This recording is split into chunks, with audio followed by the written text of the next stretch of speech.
یہ روایت اہل تشیع کی کتب حدیث کی نہیں، اہل سنت کی۔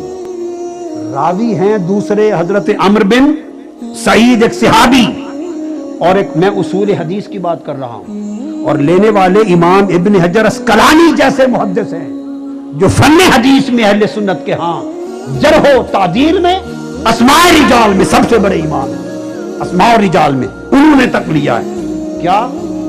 عمرو بن سعید صحابی ہے، اور روایت حدیث کی ہماری کتب میں آئی، اور انہوں نے روایت کی حضرت ابو طالب سے۔ مجھے فن حدیث کا علم رکھنے والا کوئی بتا دے کہ حدیث کی روایت میں کسی کافر سے روایت لی جا سکتی ہے؟ بس ختم ہو گئی بات۔ امام ابن حجر عسقلانی لینے والا ہو، حضرت عمرو بن سعید لینے والے ہوں، اور اگر کوئی کافر سے روایت لی جا سکتی ہے فن حدیث میں تو بتا دیں، اور اگر جواب نہیں میں ہے تو سنو، عمرو بن سعید کہتے ہیں کہ میں نے حضرت ابو طالب سے روایت کی۔ انہوں نے کہا قال کنت بذی المجاز، میں اپنے آقا کے ساتھ حضور علیہ السلام کے ساتھ وادی ذی المجاز میں تھا۔ خود بیان کرتے ہیں وادی ذی المجاز میں تھا، اور فرماتے ہیں کہ مجھے شدت کی پیاس لگی۔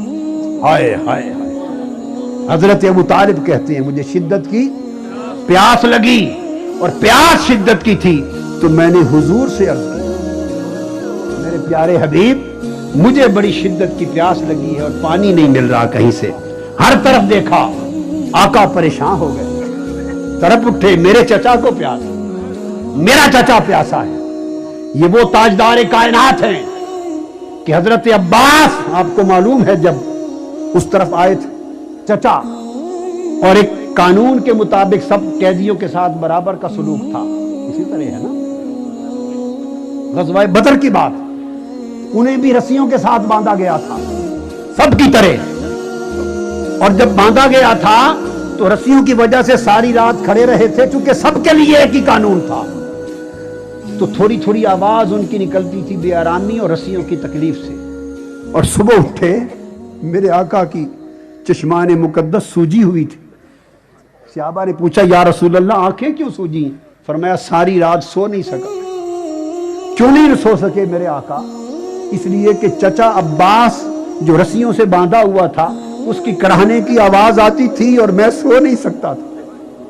صحابہ کو بلایا اور کہا کوئی ایسی سبیل نہیں کر دیتے کہ میں اپنے چچا عباس سے بھلائی کروں؟ تو پھر قانون آسمان سے بدل گیا، رسیاں ڈھیلی کر دی مشکیں، اور حضرت عباس کی خاطر قانون الہی بدل گیا۔ حضور کو چچا کے کراہنے کی آواز نے رات کی نیند گوارا نہیں۔ یہ ذرا چچا کے ساتھ ایک تعلق یہ دیکھ لیں، اور ابھی قبول اسلام نہیں ہوا تھا ان کا، اس وقت کی بات ہے، وہ تو باندھنے کی بات تھی۔ حضرت ابو طالب نے کہا میرے پیارے مصطفیٰ پیاس شدت کی ہے۔ حضور پریشان ہو گئے، جب پانی کہیں سے نہیں ملا، خدا کی عزت کی قسم حدیث میں آتا ہے فشکوت، میں نے شکایت کی میرے آقا میں پیاسا ہوں، تو حضور السلام نے دیکھا کہیں سے نہیں ملا، آپ نے ایڑی ماری، زمین سے چشمہ پھوٹ گیا، فرمایا چچا ابو طالب چشمہ آپ کے لیے۔